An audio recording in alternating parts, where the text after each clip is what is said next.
My sister stole every guy I dated for years, so I introduced her to someone who destroyed her life. Honestly, I did you a favor, Diane said, sitting up in Connor's bed. My bed. Our bed. She was completely naked, shameless. Gathering her clothes from the floor like this was routine, like this was normal. He barely lasted 10 minutes. You deserve better, sis. Connor, my boyfriend of 8 months, the one I'd kept secret from my family, the one I'd hidden like treasure, just shrugged from under the sheets. Your sister's way too hot for me not to try. You understand, right? I stood there in the doorway of Connor's apartment. The apartment I had a key to. The apartment where I'd stayed 3 nights a week. Trembling, unable to speak, unable to move. Diane kissed him goodbye. Long kiss. Performative, making sure I saw. Then walked past me like I was invisible. See you at Mom's on Sunday, she said. Smiled. Actually smiled. That moment, standing there in that doorway, watching my sister destroy my life again, crystallized everything. Diane didn't steal my boyfriends out of jealousy or attraction or even competition. She did it because she could, because destroying my happiness had become her twisted hobby, her sport, her entertainment, and I was done playing. I was cursed with a built-in boyfriend thief the day my younger sister Diane was born 28 years ago. And I'm not talking about borrowed sweaters or innocent crushes or teenage drama. I mean the kind of systematic, deliberate theft where if I brought home a boyfriend, any boyfriend, she'd have him wrapped around her finger within weeks. Everyone always said Diane got Mom's stunning looks while I inherited Dad's sharp wit and practical nature. The comparison stung growing up, but I learned to live with it, learned to accept being the smart one, the responsible one, the plain one, until the boyfriend stealing started. Then it became unbearable. It began in high school. My boyfriend Trevor, sweet, awkward Trevor from AP Calculus, suddenly wanted to study at our house every afternoon instead of the library. Diane would float by in her cheer uniform, all blonde hair and tan legs and perfect smile. Trevor, can you help me with my math homework? I'm so confused and you're so smart. By junior year, Trevor was dating Diane. By senior year, I'd learned my lesson, but it didn't stop. It got worse. By the time we hit our 20s, Diane's tactics became surgical, precise, calculated. I dated Cameron for 6 months before bringing him to meet the family. Big mistake. Huge mistake. 1 week after that Sunday dinner,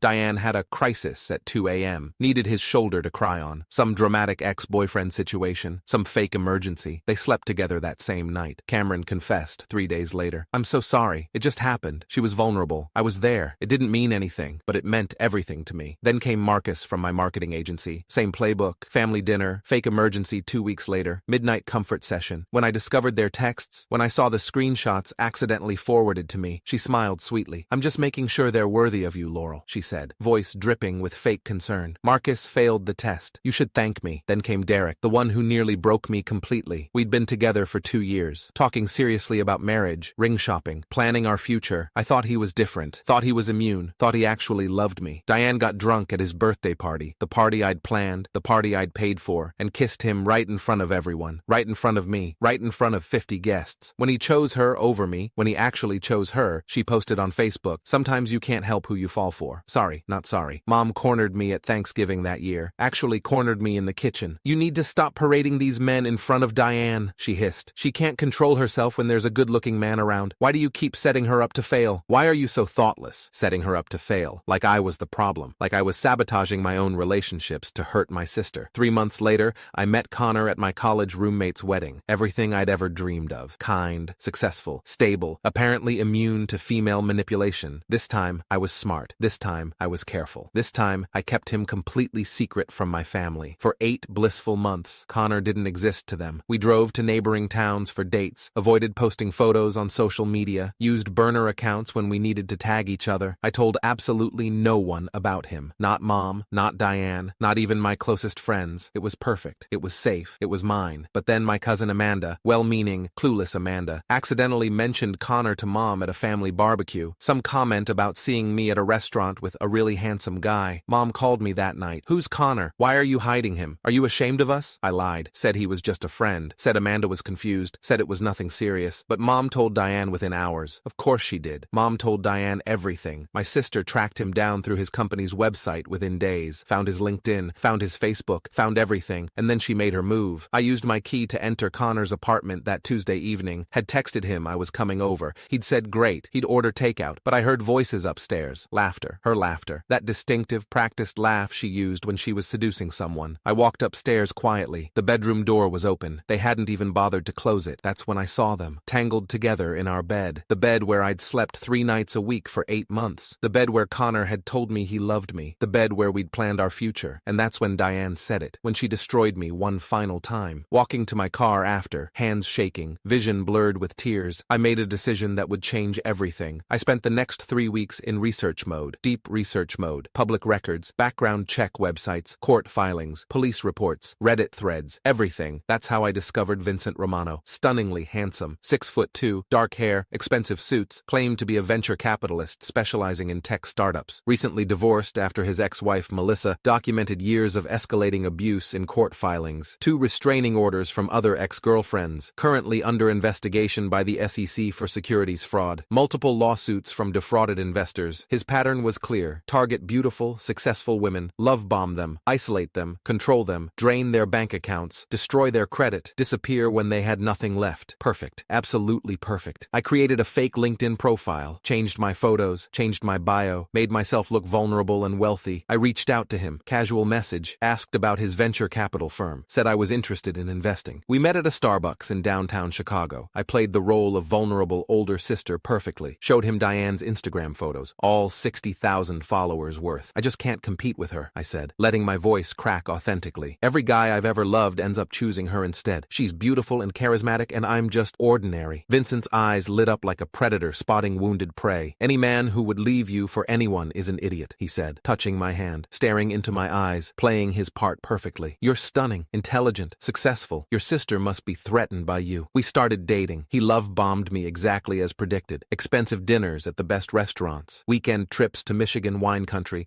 flowers delivered to my office, promises of a future together, everything textbook, everything calculated. After 3 weeks of this performance, I invited him to Mom's birthday dinner, knowing exactly what would happen, counting on it. At dinner, Vincent played his role perfectly, treated Diane like she was invisible while showering me with attention, complimenting my dress, touching my arm, laughing at my jokes, publicly adoring me. But Diane couldn't stand being ignored, couldn't tolerate not being the center of attention, couldn't resist a handsome, successful man who wasn't interested in her. She touched Vincent's arm, leaned too close, whispered inside jokes, laughed too loud, wore her lowest cut dress, used every weapon in her arsenal. I excused myself to the bathroom halfway through dessert, watched from the hallway as Diane moved in for the kill. My sister's sweet, she whispered to Vincent, close, intimate, but she's pretty vanilla, if you know what I mean. I could show you things she wouldn't even dream of. When I returned and caught them exchanging phone numbers, I threw my wine in Vincent's face, burst into tears, ran out sobbing. Oscar-worthy performance, Diane called that night, voice dripping with fake sympathy. Vincent totally came on to me, Laurel, like super aggressive. But honestly, you're way better off without him. He seemed unstable. Thanks, I said flatly. Thanks for saving me again. Within 2 days, she was posting Instagram stories from his luxury downtown condo. Within a week, she'd fallen in love, posted about her amazing new boyfriend. Within a month, she'd moved in completely and given him access to her bank accounts. I watched it all unfold, every post, every story, every update, satisfaction mixed with something darker, something that felt like justice. The first crack appeared 6 weeks later. A lawyer representing Vincent's ex-wife, Melissa, contacted Diane. Vincent had hidden significant assets during his divorce, assets Diane was now helping him conceal. She could be held liable as an accomplice to fraud. Diane called me panicking. I didn't answer. Next came the revelation that Vincent's venture capital firm was actually a sophisticated Ponzi scheme. Diane had invested her entire savings, $30,000, thinking she'd double her money within a year. When the SEC shut down his operation, her money vanished overnight. Gone. Irretrievable. When Diane tried to leave after discovering more lies, when she tried to pack her things and escape, Vincent showed his true colors, grabbed her wrist hard enough to leave bruises, locked her in the bedroom while he raged, threatened her, controlled her. When she finally escaped 3 days later, she discovered he'd emptied all her accounts, used her personal information to apply for credit cards in her name, $80,000 in debt she never knew existed. The final blow came when FBI agents broke down Vincent's door at dawn, found Diane's signature on dozens of fraudulent investment documents, making her an unwitting accomplice to securities fraud and money laundering. My phone rang at 6:47 a.m., Diane's name flashing. I let it go to voicemail. Her message was barely coherent through sobs. Laurel, please, I'm in county jail. They're saying I might go to prison. Vincent used me. He set me up. Please, I'm begging you. I need help. I need a lawyer. Please. I listened to it 3 times, then deleted it. Diane pleaded guilty to lesser charges in exchange for testifying against Vincent. Faced a choice: 2 years in federal prison or 8 months with full cooperation. She chose cooperation, served 8 months, emerged with a felony record, destroyed credit, no savings, and nothing left. Mom called me hysterical after the sentencing. You have to help your sister. This is destroying her. She made mistakes mistakes, but she's family. She made her own choices, I replied calmly. Just like she did with Trevor, Cameron, Marcus, Derek, and Connor. Long silence, heavy silence. Then Mom whispered, "You knew, didn't you? You knew what he was." I didn't answer, just hung up, blocked her number. Because the truth was too complicated for a simple yes or no.